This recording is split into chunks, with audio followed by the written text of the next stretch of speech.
tal, jóvenes cachimbos? Los saluda el profesor Rocha, nuevamente para abordar la temática de cohesión y coherencia textual, que son dos componentes fundamentales de la comprensión lectora. Entonces vamos a realizar el abordaje, como en todas las semanas, a propósito de las actividades que nos han planteado, y luego vamos a analizar o evaluar algunos textos que van a ser capitales para poder consolidar los conocimientos temáticos que, además, dicho sea de paso, van a ser fundamentales también en cara a lo que va a ser el examen. Sin mayores preámbulos, vamos entonces con el desarrollo de estos dos conceptos, cohesión y coherencia. ¿Qué significan? Los vamos a razonar a continuación. Y entonces, cuando pensamos nosotros en cohesión, querido cachimbito, en coherencia, vamos en principio a hablar acerca de la coherencia. La coherencia textual no es sino la consistencia interna que un texto evidencia. Profesor, ¿cómo es eso? O sea, un texto desarrolla un tema y respecto de ese tema todas las ideas tienen que ser claras y además tienen que ser atingentes con el tema central. Eso quiere decir entonces que no es conveniente un texto que presente contradicciones internas, un texto que presente vacíos conceptuales, sería un texto más bien débil. Entonces, cuando pensamos nosotros en coherencia textual, nos referimos justamente al respeto por la unidad textual que semánticamente es compacta. Entonces, dicho esto, vamos a empezar con algunos ejercicios que están vinculados con este concepto. En realidad, uno puede pensar en tres niveles en los cuales la coherencia se manifiesta, ¿no? En primer lugar, la referencia a un tema o asunto. Si el tema trata sobre la guerra con Chile, ese sería el tópico principal, sería el referente principal, ¿no? Que además, de alguna manera, nos vincula con un tiempo específico, con hechos específicos, personas específicas probablemente, fechas específicas. Entonces, en ese sentido, la referencia a un tema o asunto tiene que ver con la manera como las ideas posteriormente van desarrollando ese tema. De manera que es fundamental delimitar el tema justamente. Otra de las cuestiones que uno advierte en un texto coherente es la carencia de contradicciones internas. Ahí donde tú leas un texto en los cuales más bien existe una alternancia de formas correctas e incorrectas, de interpretaciones verdaderas o interpretaciones carentes de sentido, este texto con total seguridad es un texto que no vale la pena leer, ¿no? Y por esa misma razón, lo que requerimos nosotros es evitar contradicciones internas. Lo que quiero decirles con esto, queridos cachimbitos, es que todo texto, desde el punto de vista de la coherencia, va a permitirnos obtener información de manera clara. ¿Sí? Digamos que las contradicciones más evidentes es donde afirmas algo para luego negarlo a la vez, ¿no? Eso en realidad no tendría mucho sentido. Y a través de la coherencia textual nos permite seguir una progresión en el texto. El texto como unidad temática que asocia ideas o que está constituido por ideas, debe presentar este elemento que es fundamental, la progresión temática, ¿no? Respecto del tema, entonces se van articulando una serie de ideas. La coherencia es justamente eso, ¿no? La coherencia es la consistencia interna, la consistencia semántica, evidencio que el texto aborda un tema en particular, no varios temas a la vez, y el tema se enfoca de una manera precisa, ideas bien articuladas, es lo que entendemos por coherencia textual. Y entonces, a partir de ello, vamos a resolver algunos ejercicios a continuación. Dice aquí lo siguiente, alternativa número 1, mientras que en el mundo occidental las caricias y los besos entre artistas son algo imposible, en la India aún son tabú, causa de escándalo y de condena. Los besos y los efusivos abrazos que le dio Richard Gere a la actriz Shilpa Shetty han generado consenso y han provocado en varias ciudades de ese país una serie de manifestaciones en contra del actor estadounidense. Inesperadamente, frente a una multitud de admiradores, el actor de 57 años besó a la actriz en la mano, luego en ambas mejillas y finalmente la tomó en sus brazos y la volvió a besar efusivamente. Entonces, ¿qué palabras no están en concordancia con los contenidos del texto? En principio, en el mundo occidental, los besos y caricias son algo normal, ¿no? Es algo normal. Probablemente en otras culturas eso cause escándalo. Por esa razón, una palabra que hace ruido es imposible, la cual podría cambiarse más bien imposible. las caricias y los besos entre artistas son algo común. En la India aún son tabú, causa de escándalo y de condena, eso es cierto. Los besos y los efusivos abrazos que Richard Gere le dio a la actriz Shilpa Shetty han generado consenso y han provocado en varias ciudades de ese país una serie de manifestaciones en contra del actor estadounidense. Inesperadamente, frente a una multitud de admiradores, el actor de 57 años besó a la actriz en la mano, luego en ambas mejillas y finalmente la tomó en sus brazos y la volvió a besar efusivamente. Bueno, entonces en ese contexto, imposible es una palabra que no cuaja con la consistencia interna del texto, ¿no? Y ahora vamos con el texto siguiente, ¿no? Aquí me parece que han generado consenso, no, más bien han generado rechazo, porque lo que han cuestionado es justamente que él se tome la atribución de abrazarla, ¿no? Entonces rechazo puede ser también una palabra incoherente, ¿no? Vamos ahora con el fragmento 2. Cuando el mundo se sumerge, como todos los días, en el caos y la violencia, caen bien los mensajes a favor de la tolerancia, la discriminación y el respeto, sobre todo si son dichos con naturalidad y sin déresis. Sin déresis es moderación, ¿no? Entonces, cuando el mundo se sumerge, como todos los días, en el caos y la violencia, caen bien los mensajes a favor de la tolerancia, la discriminación y el respeto, ¿no? Sobre todo si son dichos con naturalidad y sin déresis, que es moderación, ¿no? El orador de turno lo sabe bien, une a su estridente cadencia de su discurso la hondura de la sabiduría. Por eso su discurso es sugestivo y superficial, marcado por un estilo elegante y reflexiones pletóricas de inteligencia. ¿Cuáles serían entonces las palabras aquí que no están cuajando con el contenido semántico de la lectura? Caen bien los mensajes a favor de la tolerancia. No puede caer bien un mensaje a favor de la discriminación, ¿no? ¿Sí? Es decir, no podemos estar a favor de la discriminación, eso sería un error. La discriminación será o es una de las palabras inadecuadas. Sobre todo si dice acá, estos mensajes son dichos con naturalidad y moderación. El orador de turno lo sabe. Une a la estridente cadencia de su discurso la hondura de la sabiduría. Por eso su discurso es sugestivo y superficial. No puede ser superficial, pues, ¿no? Porque es profundo, más bien. Nos hablan de hondura de la... ¿Sí? Marcado por un estilo elegante y reflexiones pletóricas de inteligencia, llenas de inteligencia. Entonces, discriminación y profundo serían los vocablos inadecuados. Bueno, tú que nos estás siguiendo ahí en tu casa, quiero que por favor me sigas con la articulación del texto número 2, perdón, texto número 1. Es un texto en el cual debemos, de manera ineludible, ordenar ideas. Eso es lo que tenemos que detectar ahora mismo, ordenar ideas. Y entonces, en ese ordenamiento vamos a percatarnos que existen una serie de elementos formales que podrían ayudarnos con la resolución. Dice aquí, en la granja de Polly Lefort se administró la vacuna de Pasteur contra el carbunclo a 24 ovejas, mientras que 24 ovejas fueron dejadas sin vacunar.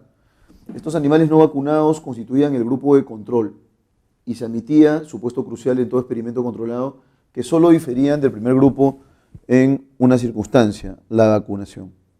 Otro cuadro se observaba en los animales no vacunados.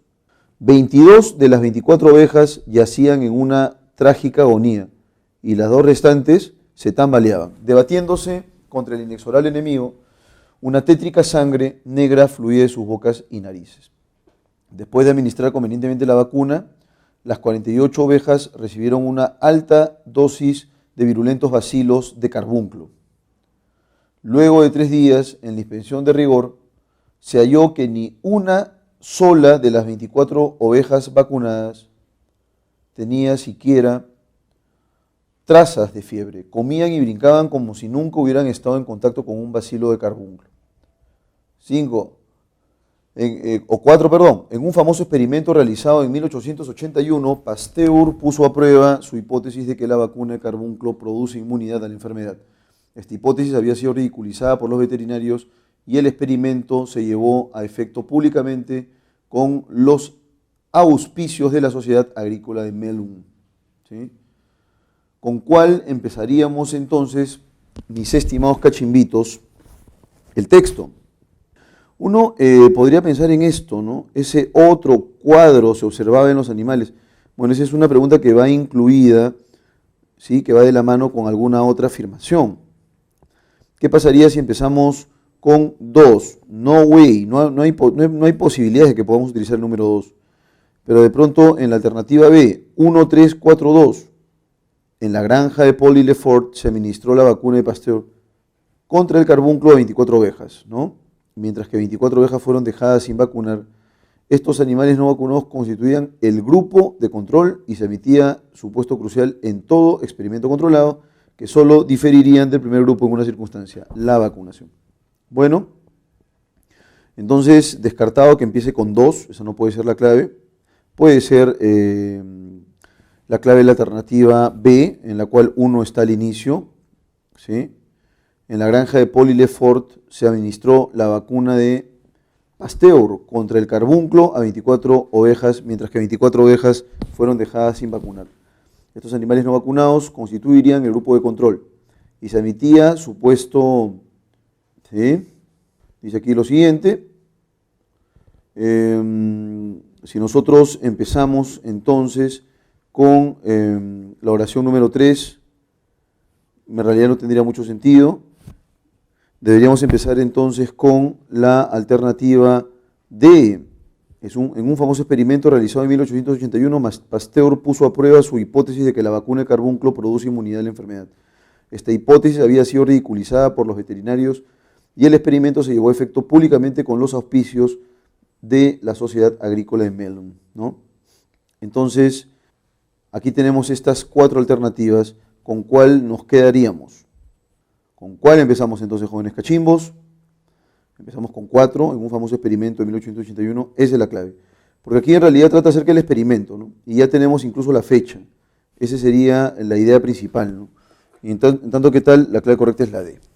Bien, dicho esto, vamos ahora con el siguiente texto.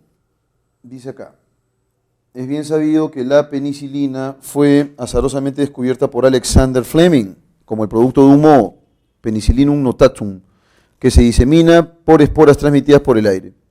Es menos sabido que Fleming, investigador durante la Primera Guerra Mundial sobre el control de las infecciones en heridas de guerra, durante muchos años había estado buscando la penicilina o una sustancia muy semejante. Esto es un antibacteriano no tóxico, es decir, buscaba una sustancia antibacteriana que fue más nociva para la bacteria que para el organismo infectado en esta.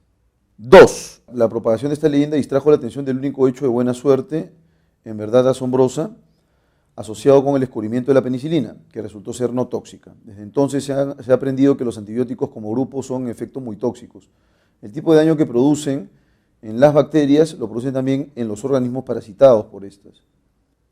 Oración número 3, al no estar conscientes de esta importante motivación psicológica, se generó cierto número de relatos, que en la actualidad se sabe no son más que leyendas sobre el descubrimiento de la penicilina, como la de una espora que flotó a través de la ventana abierta, descendió sobre una placa de cultivo bacteriano y causó la formación de un halo de inhibición del crecimiento bacteriano. Pregunta o afirmación 4, la penicilina debe su falta relativa de toxicidad al hecho de que el metabolismo bacteriano que obstaculiza es bastante peculiar de las bacterias, al ser relativamente específico de procesos que participan en la síntesis de la pared celular bacteriana, circunstancia que reduce a un grado enorme su toxicidad en animales superiores. Muy bien, ¿por cuál nos decantamos entonces, mis estimados cachimbos? ¿Cuál sería la alternativa adecuada? Arrancamos con la afirmación número 1. Arrancamos con la afirmación 4, con la número 2, con la número 3. Entonces la clave es esto, ¿no? Empezamos con 1, y ya que empezamos con 1, la clave correcta sería la alternativa B. Bien, ya hemos hablado acerca de la coherencia textual. Ahora lo que corresponde es determinar qué es la cohesión. Y la cohesión no es sino el engarce significativo entre ideas de un texto, ¿no? Para que el texto deje de ser una estructura robótica, lo que requerimos es, en rigor, por ejemplo, conectores, por ejemplo, anáforas, por ejemplo, catáforas. Profesor, ¿qué cosa es una anáfora? Una anáfora es un elemento que recoge algún referente que el texto haya explicitado, ¿no? Por ejemplo, José se despierta por las mañanas. Él posteriormente realiza o hace ejercicios. Entonces ahí tenemos justamente el conector, perdón, el pronombre él que está funcionando como anáfora. Recojo una información que ya haya sido explicitada antes. La catáfora más bien sigue un camino diferente, ¿no? La catáfora lo que genera es efectivamente una relación, pero anticipándose a la dación o al desarrollo de referentes en el texto. Y entonces podríamos pensar en esto, ¿no? El día de ayer compré 2 libros, o el día de ayer compré esto. Ya, bueno, ese esto no se entiende a qué se refiere, ¿no? Has comprado comida, ropa, ¿qué? Y a veces es una catáfora, ¿no? Me anticipo a la explicitación que es posterior. El día de ayer he comprado. ¿Ya has comprado qué? El día de ayer compré esto, ahí está el esto. Abres 2 puntos para hacer una ejemplificación explicativa, ¿no? Compré esto, 2 lápices, un disco, comida, qué sé yo. Entonces, la anáfora y catáfora son elementos verbales y estos elementos vamos a intentar, ¿sí?, detectarlos a continuación. Vamos a ver qué tal nos va. Y entonces, aquí dice lo siguiente, ¿no? Dice lo siguiente. Texto A. Nació Miguel Grau en Piura el año 1834. Nada notable ocurre en su infancia y solo merece consignarse que después de recibir la instrucción primaria en la Escuela Náutica de Paita, se trasladó a Lima para continuar su educación en el colegio del poeta Fernando Velarde. A la muerte del discípulo, el maestro le consagró una entusiasta composición en verso, descartando las exageraciones, naturales a un poeta sentimental y romántico. Se puede colegir que los endecasílabos de Velarde, que Grau era un niño tranquilo y silencioso, quién sabe nocturno, nunca fuiste risueño ni elocuente, y tu faz pocas veces sonreía, pero inspirabas entusiasmo ardiente, cariñosa y profunda simpatía. Entonces nos están pidiendo aquí las catáforas, ¿sí? Y las catáforas en rigor son afirmaciones, pero que se anticipan a una enumeración de carácter explicativo. Entonces, ¿qué catáforas yo noto aquí? ¿Cuáles serían entonces las catáforas? Vamos a anticipar, nos dice aquí en el segundo párrafo, ¿no? El maestro le consagró una entusiasta composición. Es el le, por ejemplo. Entre otras catáforas podríamos señalar, quién sabe, taciturno, y bueno, nos están hablando aquí acerca de un poema, ¿no? Introducen los versos.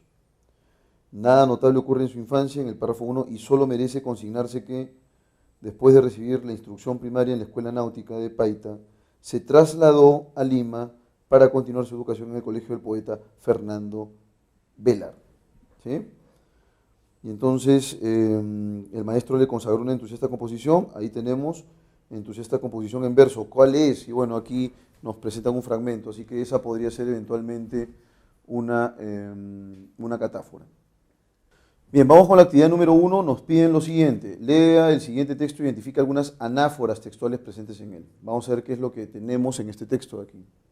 Y volvemos con la lectura, ¿no? Dice aquí, nació Miguel Grau en Piura el año 1834, nada notable ocurrió en su infancia, y solo merece consignarse que, después de recibir la instrucción primaria en la Escuela Náutica de Paita, se trasladó a Lima para continuar su educación en el colegio de poeta Fernando Velarde. A la muerte del discípulo, el maestro le consagró, y a este le funciona como anáfora, ¿no? Una entusiasta composición en verso, descartando las exageraciones naturales a un poeta sentimental y romántico. Se puede colegir por los endecasílabos de Velarde que Grau era un niño tranquilo y silencioso, quién sabe, taciturno. Nunca fuiste risueño ni elocuente, y tu faz pocas veces sonreía, pero inspirabas entusiasmo ardiente, cariñosa y profunda simpatía. No hay en realidad muchas anáforas aquí, ¿no? Básicamente la anáfora lee, yo lo que veo aquí es en rigor, bueno, a un poeta sentimental y romántico también puede referirse a Fernando Velarde, esta también sería una anáfora, aunque no es un pronombre. ¿Quién sabe taciturno? Bueno, ahí no hay nada. En consecuencia, lo que nosotros tenemos básicamente son 2 anáforas en rigor. Vamos ahora con el siguiente texto. Bien, ahora respecto de este texto 2 nos piden que determinemos cuáles son las catáforas. Cuando tenía 20 años, dice aquí, entré como aprendiz de un viejo maestro ebanista en Viena. Su nombre Adalbert Posch. Incluso en esta pregunta, cuando digo yo su nombre, me estoy anticipando, hay un anticipo a lo que va a ser el referente nominal, que es Adalbert Posch. Esto ya es mucho más definido. Si hay un anticipo, esta va a ser una catáfora. Es como si tú dijeras algo como esto, ¿no? Por fin sé cuál es su nombre, bueno, ahí es genérico. Rolando Rocha, ya eso es específico, esa es una catáfora. Trabajé con él, y esta sería una anáfora, vean ustedes. Trabajé con él, ¿con quién? Con Adalbert Posch. Esta sería una anáfora. Por un lapso de 2 años. Y aquí también 2 años, impreciso, esta es una catáfora. Catáfora. Me estoy anticipando. Profesor, ¿pero por qué se está anticipando? Porque aquí estoy señalando los años en los que he trabajado. Una vez que hube ganado su confianza, me concedía a menudo, cuando nos hallábamos solos, que hube ganado su confianza, me concedía a menudo, cuando nos hallábamos solos en su taller, el beneficio de su inagotable caudal de conocimientos. Una de sus prácticas favoritas era hacerme, ¿no? Este nos es una anáfora, hacerme, una anáfora, me concedía, una anáfora, una pregunta de historia y responder la anáfora, se refiere a una pregunta, por sí mismo cuando resultaba que yo no sabía la respuesta, pese a que yo, su aprendiz, era un estudiante universitario, cosa que le enorgullecía sumamente. ¿Y sabes? Me preguntaba, ¿quién inventó las botas de campaña? No, fue Wallenstein, el duque de Friedland, durante la guerra de los 30 años. Y después de una o dos cuestiones aún más difíciles, propuestas por él y triunfalmente respondidas por él, mi maestro decía algo con modesta arrogancia: lo sé todo. Creo que aprendí más sobre teoría del conocimiento de mi querido y omnisciente maestro que en ningún otro de mis profesores de la universidad. Nadie hizo tanto como él, aunque obviamente sin proponérselo, por convertirme en un discípulo del filósofo que bebió la cicuta. Aquí está, filósofo que bebió la cicuta, esta es una catáfora. Sócrates es el nombre específico, porque fue mi maestro quien me enseñó no solamente cuán poco yo sabía, sino también que cualquiera que fuese el tipo de sabiduría que yo pudiese aspirar jamás, tal sabiduría no podría consistir en otra cosa que en percatarme más plenamente en la infinitud de mi ignorancia. Para decirlo con una célebre frase del filósofo alemán Nicolás de Cusa, célebre frase también sería una catáfora, ¿no? ¿Sí? Una catáfora. La ciencia, esta ya sería la frase específica, la ciencia debe consistir en una bella paradoja, a saber, la docta ignorancia. Nos han incluido ahora, jóvenes cachimbos, una imagen, ¿no? Esta de aquí está más o menos asociado como con un mapa conceptual, pero es una infografía, ese es el nombre preciso, ¿no? Una infografía en la cual podemos advertir una serie de datos que van a ser menester leer de inmediato. Dice lo siguiente aquí: Norteamérica en el Cretácico. El periodo Cretácico es una de las 3 partes en las que se divide la era mesozoica, ¿no? Abarca desde el final del periodo Jurásico hasta el principio del Paleoceno. Es el más largo de los periodos geológicos y constituye casi la mitad del Mesozoico. El final del Cretácico define el límite entre las eras Mesozoica y Cenozoica. Entonces el Cretácico, al parecer, es un periodo importante, ¿no? Durante el Cretácico, vamos con esta parcela informativa, vamos a leer esto de aquí. Durante el Cretácico, dice, el supercontinente de Pangea completó su división en los continentes actuales, aunque sus posiciones diferían radicalmente de las que ocupan hoy día. La apertura del Océano Atlántico, que comenzó en el Jurásico, dio lugar a importantes orogenias y al surgimiento de cadenas montañosas en América del Norte. Luego dice por aquí, el territorio mexicano y la península que ocupaba Coahuila en el Cretácico superior. Luego dice aquí, paleogeografía de América del Norte, Cretácico tardío hace 75 millones de años. Paleogeografía de América del Norte, Cretácico final hace 65 millones de años. Durante el periodo Jurásico, lo que ahora son Coahuila, Nuevo León y Tamaulipas estaban bajo el agua. Luego en el Cretácico tardío, el territorio se convirtió en costas con lagunas y pantanales. ¿Sí? Acá tenemos la zona ampliada. Y luego aquí abajito dice paleografía de América del Norte en la actualidad, ¿no? Entonces, digamos que a partir de este periodo es que se empieza pues a dividir en continentes esto que se conocía como Pangea, ¿no? Y aquí luego dice, en los últimos años han ocurrido grandes descubrimientos paleontológicos en la región, los cuales involucran nuevas especies y géneros, lo que ha puesto a México en la mira del mundo, ¿no? Y aquí tenemos algunos de ellos, algunos animales nuevos, por acá también algunos lugares, y dónde se encontraban estos animales, ¿no? Infografía dice acá, vamos a permitirnos subir un poco más el zoom de esto, ¿sí? Algunas especies animales, ¿no? Estos parecen aves, este parece pues un triceratopus o algo similar. Entonces aquí tenemos datos muy específicos, no es una infografía muy compleja, salvo por la nitidez, que probablemente pueda ser un obstáculo para procesar los datos. Sin embargo, vamos a reflexionar acerca de las preguntas. Bien, ¿cuál es la intención del autor de la infografía? En principio, el periodo puntual que se menciona aquí es el Cretácico, ¿no? Es el que de alguna manera forma el periodo fundamental. Entonces, a partir de ello, lo que se permite hacer el autor es delimitar una serie de zonas, por así decirlo, de Norteamérica, en algunos casos, y de manera muy puntual en el caso de lo que ocurrió en México, ¿no? Por esa razón se señala aquí, ¿no? Lo que antes era Tamaulipas, ¿no? Coahuila, entre otros lugares actuales de México, ¿no? Ahora, ¿qué ocurrió? Ocurrió que esto no siempre fue así. Ha existido todo un proceso de formación de estos lugares que conocemos ahora, ¿no? Y entonces vamos con la clave A, división de la era mesozoica en los periodos Cretácico, Jurásico y Triásico, ¿no? Esa no es la intención principal. Y acá se enfoca en el Cretácico básicamente. Ilustrar sobre la geografía de los Estados Unidos de Norteamérica durante el periodo Cretácico. Nuevamente, aquí no es solo Estados Unidos, ¿no? Estados Unidos se menciona, pero en realidad se centra más en la zona mexicana. La geografía de lo que ahora son los estados de Coahuila, Nuevo León y Tamaulipas. No es de lo que ahora es decir, qué cosa ha implicado eso como un periodo o como un conjunto de periodos de cambio, de desarrollo, es un proceso largo en realidad, ¿no? Y por esa razón la clave correcta es la D. ¿En qué sentido la D? Geografía de territorios como Coahuila hace más de 50 millones de años, que dicho sea de paso no es el único, ¿no? Insisto en esto, aquí hablan de Nuevo León, Tamaulipas, Coahuila es uno de ellos, pero aquí nos hablan acerca de la geografía de estos lugares, ¿no? Por esa razón dice geografía de territorios, no es solamente uno, como Coahuila, que es uno de los tantos, ¿no? Igual acá hubieran podido colocar algo como la geografía de diversos territorios, ¿no? Norteamericanos y centroamericanos hace más de 50 millones de años. Eventualmente podríamos haber encontrado esto de esta forma, ¿no? Se desprende de la infografía que fósiles de Musquisopteris han sido hallados en, acá sí, esta pregunta, pásenla, jóvenes, porque no hay manera de poderlo saber, ¿no? En principio, la infografía es excesivamente borrosa, no hay manera de poder rescatar nada ahí.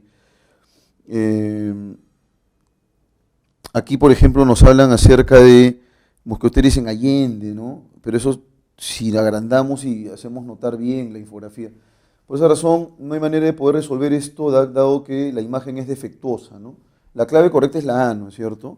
Pero habría que buscar con lupa realmente Allende, a simple vista eso no se ve, ¿no?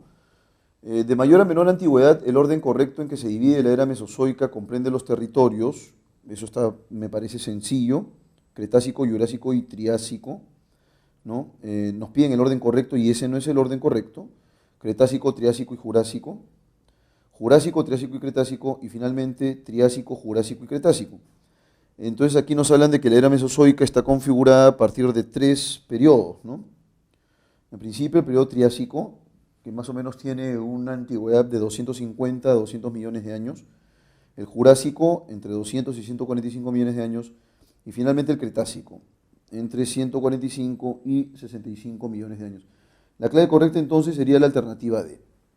Pregunta número 4. ¿Resulta compatible con lo mostrado en la infografía afirmar que el periodo Paleoceno, ¿sí?, antecede en la línea del tiempo al periodo Jurásico, es el más largo de todos los periodos geológicos, es el primero en que se divide la era Cenozoica, fue el periodo en el que vivieron los fósiles de Saltillo? Vamos a enfocarnos en ello. Ojo que nos están pidiendo por el Paleoceno, ¿no? Y dice lo siguiente acá. El periodo Cretácico es una de las 3 partes en las que se divide la era mesozoica, ¿sí? Abarca desde el final del periodo Jurásico hasta el principio del Paleoceno. Entonces hay que buscar lo que es compatible. El Paleoceno es el más largo de los periodos geológicos y constituye casi la mitad del Mesozoico, dice ahí, ¿no? El final del Cretácico define el límite entre la era Mesozoica y Cenozoica. Entonces, el periodo Paleoceno antecede en la línea del tiempo al periodo Jurásico, no, eso sería incompatible. Es el más largo de todos los periodos geológicos, eso es, nos piden el periodo Paleoceno, ¿no? Y en el caso del Paleoceno sí, efectivamente lo que nos están indicando es que, y lo dice de manera textual, ¿no? Afirmar que el periodo Paleoceno es el más largo de los periodos, no, es el periodo Cretácico, ¿no? El periodo Cretácico es el más largo, no el periodo Paleoceno.